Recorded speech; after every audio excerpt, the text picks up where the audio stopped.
अस्सलाम वालेकुम। Welcome to teaching wing. आज हम डिस्कस करने वाले हैं एयर के बारे में। एयर हमारा बहुत ही इम्पोर्टेंट ऑर्गन है, हेयरिंग ऑर्गन है, ठीक है।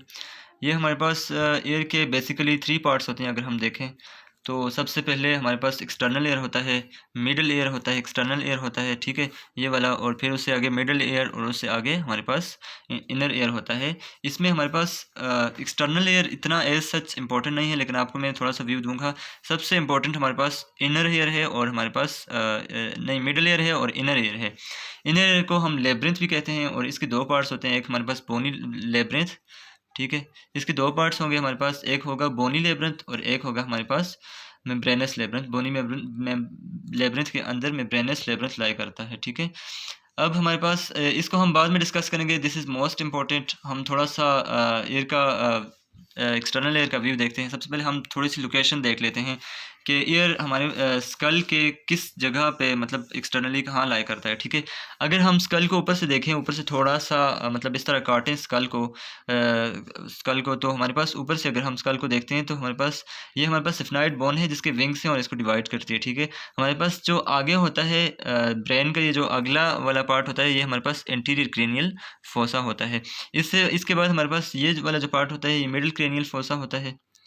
और ये वाला हमारा जो पार्ट होगा, ये हमारे पास पोस्टीरियर क्रेनियल फोसा होगा विद फोरामेन मैग्नम। ये इसको हम फोरामेन मैग्नम कहेंगे, ठीक है। तो यहाँ एयर लाई कर रहा है मिडल क्रेनियल फोसा के साथ। ये बात याद रखनी है कि एयर हमारे पास टेम्पोरल बोन पे तो लाई करता है, लेकिन अगर हमारे पास एयर कम्युनिकेशन अगर हम कहें तो एयर की जो हमारे पास मिडल एयर जो होता है ना, वहाँ कम्युनिकेट करता होता है। कम्युनिकेट तो नहीं करता, लेकिन थोड़ी सी जो बोन की जो प्लेट होती है ना, तो वो उसको उससे सेपरेट करती है, यानी मिडल क्रेनियल फोसा से सेपरेट करती है, ठीक है।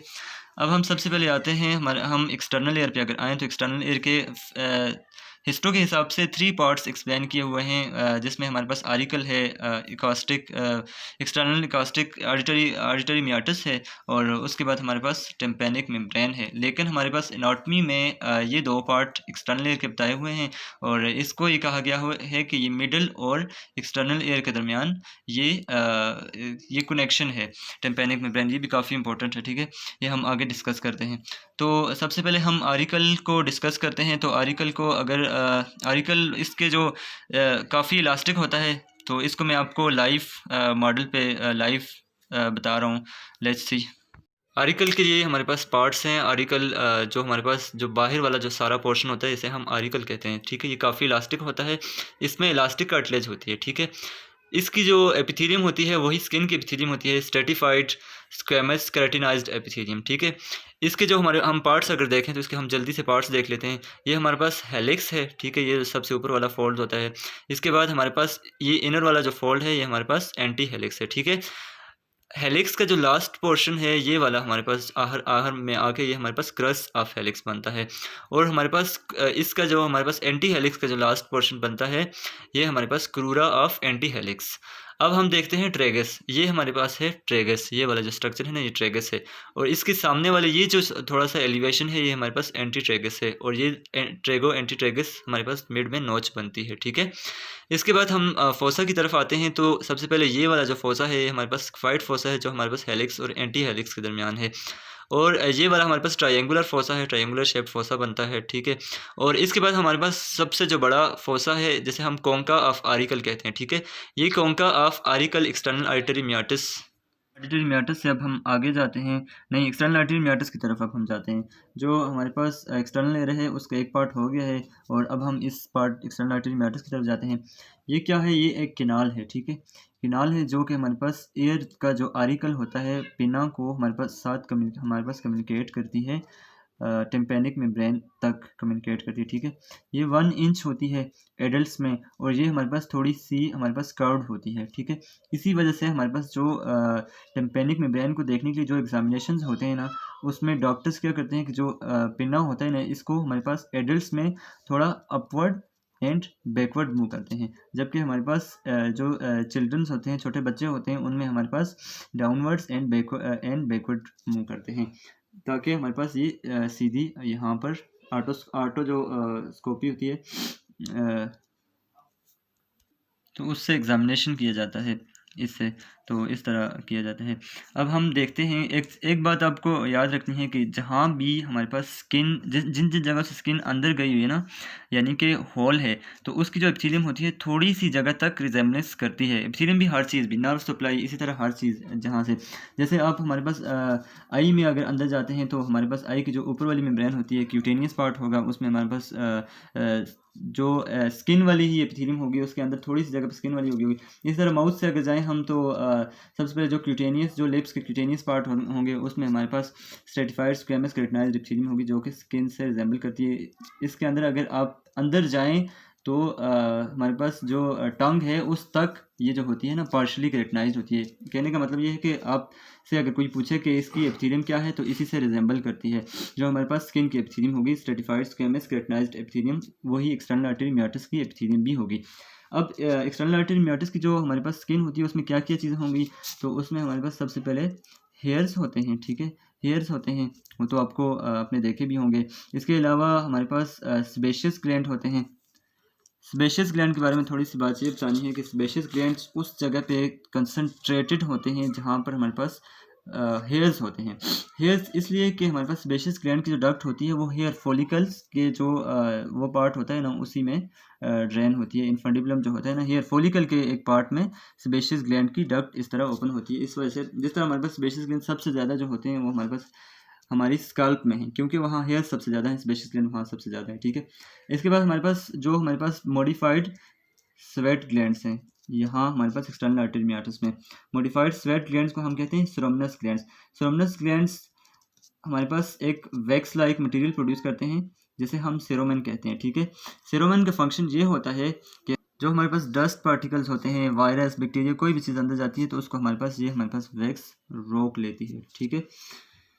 ये हो गया है एक्सटर्नल आर्टरी मियोटिस। उसके हमारे पास वो भी हो गए हैं ब्लड, जो हमारे पास न एक्सटर्नल ऑडिटरी किनाल के हमारे पास अब दो पार्ट्स हैं। जो हमारे पास आउटर पार्ट होता है वो हमारे पास कार्टिलेजिनस होता है, क्योंकि बाहर देखिए तो ये कार्टिलेज है तो अंदर भी थोड़ी सी रिजेम्बलेंस ज़रूर होती है। हर जगह पे ऐसे ही होता है, नर्व सप्लाई में भी रिजेम्बलेंस थोड़ी बहुत होती है। उसके बाद हमारे पास जो ये है आउटर 1/3 और इनर 2/3 जो हमारे पास है वो बोनी पार्ट है। और ये हमारे पास बोन ऑब्वियसली हमारे पास कौन सी बोन होगी, टेम्पोरल बोन होगी, ठीक है। इसके बाद हमारे पास टेम्पेनिक मेम्ब्रेन आती है। टेम्पेनिक मेम्ब्रेन क्या है कि ये किस तरह मतलब लाई करती है, ये डाउनवर्ड लाई करती है, थोड़ी सी डाउनवर्ड लेटरली, और आउटवर्ड हमारे पास लाई करती है, आउटवर्ड। टेम्पेनिक मेम्ब्रेन को यहाँ से यहाँ विजुलाइज किया गया है, ठीक है। इंटीरियरली हम देख रहे हैं, अगर नहीं लेटरली अगर हम देख रहे हैं किसी को तो टेम्पेनिक मेम्ब्रेन ऐसे नज़र आएगी, ठीक है, ऑटोस्कोप से। तो टेम्पेनिक मेम्ब्रेन के अगर हम लेयर्स देखें ना, टेम्पेनिक मेम्ब्रेन एक फाइब्रस स्ट्रक्चर है, ठीक है।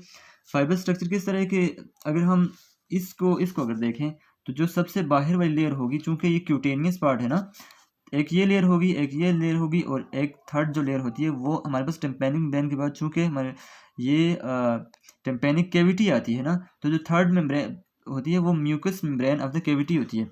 जो अब फर्स्ट लेयर है वो हमारे पास क्यूटेनियस पार्ट है। जो सेकंड लेयर होती है वो हमारे पास फाइब्रस लेयर होती है, और जो थर्ड लेयर होती है वो हमारे पास म्यूकस मेम्ब्रेन होती है, म्यूकस मेम्ब्रेन जो कि कंटिन्यूस करती है, ठीक है। इसके बाद ये हमारे पास टेम्पेनिक कैविटी है जिसे हम इंटरनल लेयर कहते हैं, जो मोस्ट इंपॉर्टेंट बाद में नेक्स्ट वीडियो में होगी।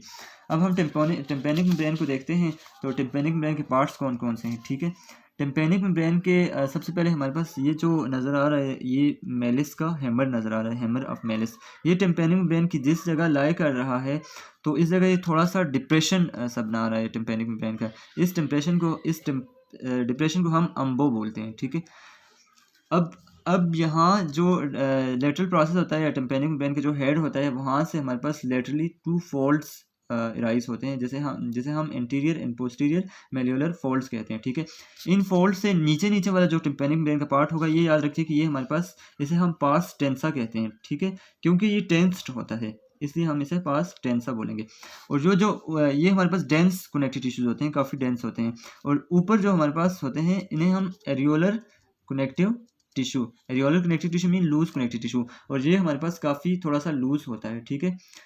अब टिम्पैनिक मेम्ब्रेन लूज़ होता है और इसके बाद हमारे पास यहाँ एक जो मार्जिन्स होते हैं, यहाँ एक ग्रूव सी बनती है, यहाँ एक ग्रूव जिसे हम कहते हैं टिम्पैनिक सल्कस। इसके बाद हमने टिम्पैनिक मेम्ब्रेन के तकरीबन पार्ट्स कर दिए। टिम्पैनिक मेम्ब्रेन के जो इंटीरियरली अगर हम देखें, मीडियली टिम्पैनिक मेम्ब्रेन को अगर देखें, यानी अगर हम इनर ईयर के नहीं मिडिल ईयर के अंदर खड़े हैं और टिम्पैनिक मेम्ब्रेन को उधर से देख रहे हैं, तो वहाँ क्या हमें बोन्स नज़र आएंगी। तो सबसे ज़्यादा हमारे पास क्या होता है कि मेलिस का जो हैमर होता है वो हमारे पास इसके साथ अटैच्ड होता है और उसकी वजह से उसके साथ एक मसल अटैच होता है जिसे टेंसर टेम्पनाई कहते हैं। उसकी वजह से ये टेंस्ड होती है, टेंसर टेम्पनाई नाम से ही वजह है। उसके बाद हमारे पास इसकी जो नर्व सप्लाई है हमारे पास, वो हमारे पास 3 नर्व्स हैं सेंसरी सप्लाई जो है।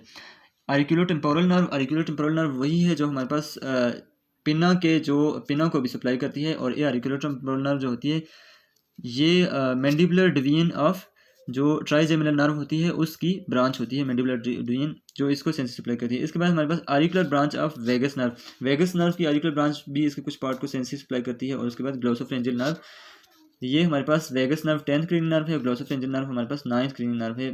ये याद रखने की थोड़ी चीज़ है। उसके बाद हमारे पास आते हैं लैम्फ नोड्स।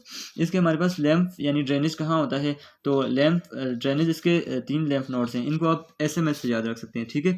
एसएमएस में सबसे पहले आपके पास आते हैं सुपरफिशियल सर्वाइकल लैम्फ नोड्स, फिर आते हैं मेस्टाइड लैम्फ नोड्स और सुपरफिशियल पेरोटिड लैम्फ नोड्स। तो इन 3 लैम्फ नोड्स में इसकी ड्रेनेज होती है। तो ये हमारे पास टिम्पैनिक मेम्ब्रेन के बारे में लेक्चर कंप्लीट हो गया है। इसके